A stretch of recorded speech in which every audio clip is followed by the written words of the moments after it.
Bon, j'aimerais prendre quelques minutes pour expliquer pourquoi je pense personnellement que Théophile Obenga est une ressource désormais périmée et obsolète qui n'a plus rien à apporter au Congo et à sa reconstruction. Je vais rapidement expliquer pourquoi je pense que Théophile Obenga manque désormais d'intégrité et qu'il a choisi de divertir les Congolais et la jeunesse congolaise. Dans toutes ces nouvelles interventions, à l'image de sa toute dernière sortie médiatique, à l'occasion, soi-disant, du 64e anniversaire d'une indépendance fictive, j'ai comme l'impression que son expertise est devenue de tourner autour du pot, d'être tout le temps vague et de ne jamais adresser de façon spécifique les vraies questions.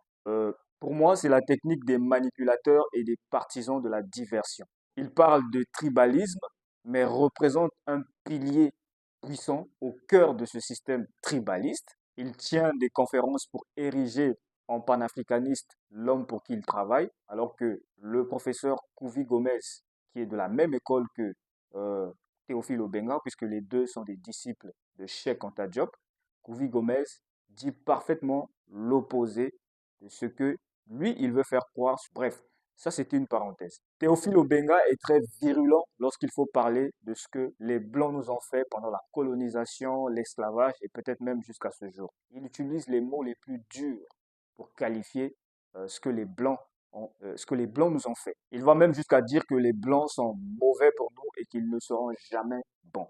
Jusque-là, j'ai pas trop de problème avec lui. Mais là où le paradoxe s'installe, c'est lorsqu'il faut parler de ce qui se passe dans son propre pays. Lorsqu'il faut parler de ce qui se passe dans son propre pays, lorsqu'il faut parler de ce que certains compatriotes, certains de ses compatriotes font pour enfoncer ce pays, il n'est plus très à l'aise. Lorsqu'il faut reconnaître que lui et le système qu'il soutient ont échoué, là, il bégaye, il revient à des arguments vagues, s'attaquant aux Blancs. Comme si aujourd'hui, ce sont les Blancs qui sont en train de vendre les terres congolaises aux Rwandais. Dans sa dernière sortie médiatique, il parle de haine qu'on aurait contre je ne sais qui. La question que je vais poser à Théophile Obenga va être le point central de cette vidéo. Et la question est la suivante. Doit-on adorer, acclamer et applaudir une personne censée protéger un territoire, mais qui au final finit par le vendre? Vous n'êtes pas sans savoir que le Congo est au cœur d'une polémique grave autour de la vente de ses terres. Monsieur Théophile Obenga, vous qui parlez tout le temps de souveraineté et de tout ce qui s'ensuit, vous qui êtes considéré comme une source de lumière au niveau continental et même dans la diaspora afro, trouvez-vous normal de faire une sortie médiatique en plus à l'occasion de la fête de l'indépendance, entre guillemets, sans adresser la question qui inquiète le plus les Congolais aujourd'hui? Les Congolais demandent à savoir si oui ou non leurs terres ont été vendues. Vous faites une sortie médiatique et vous n'adressez pas cette question, sachant que la souveraineté dont vous défendez, la souveraineté que vous parlez, dont vous parlez tout le temps, est menacée. La question de la vente des terres congolaises est une question qui risque d'impacter très négativement l'histoire de ce pays. Et vous, vous êtes un historien de ce pays, de renommée aussi mondiale.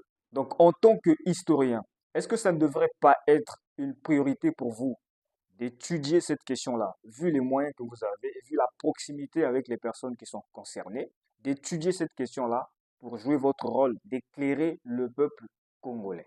Ou bien voulez-vous juste nous dire que de toutes les façons, le pays peut être vendu, c'est pas grave, parce que de toutes les façons, les frontières qui sont là ont été faites par les Blancs en 1885 lors de la conférence de Berlin. Bref, en tout cas, je ne sais pas pour toi hein, qui me suis, mais pour moi, le personnage de Théophile Obenga devient tout simplement source de confusion. Ça devient un personnage douteux. Et du coup, tant que Théophile Obenga ne va pas s'efforcer à devenir beaucoup plus intègre et pertinent dans ses sorties, je pense que j'ai bien peur qu'il serve encore à quelque chose, euh, à la jeunesse et à la construction, à la reconstruction de ce pays et de l'Afrique au-delà. Théophile Obenga, pour moi, c'est beaucoup plus la forme que le fond aujourd'hui. Bref, en tout cas, tout ce que je dis, ce n'est que mon analyse personnelle, ce que je pense, et je respecte le fait que d'autres personnes pensent différemment, pensent autre chose que ce que je suis en train d'évoquer dans cette vidéo. Théophile Obenga, pour moi, c'est devenu le symbole de l'intellectualisme inutile qui prouve que on peut avoir tous les diplômes du monde et quand même manquer de personnalité. C'est mon analyse personnelle, encore une fois. Dis-moi ce que tu penses dans les commentaires, mais pour moi, Théophile Obenga ne m'inspire plus absolument rien. Tu es historien. Donc ton histoire là, c'est seulement pour aller étudier ce qui s'est passé quand tu n'étais même pas encore né. Et maintenant, l'histoire qui se passe là, maintenant en live au Congo, pendant que tu vis au Congo, où tout le monde parle des terres congolaises qui sont en train d'être bradées au Rwanda, cette histoire-là ne t'intéresse pas. Donc, votre histoire-là, c'est seulement pour venir nous parler du carbone 14 et des Égyptiens qui étaient noirs alors que vous ne les avez jamais vus. Ok.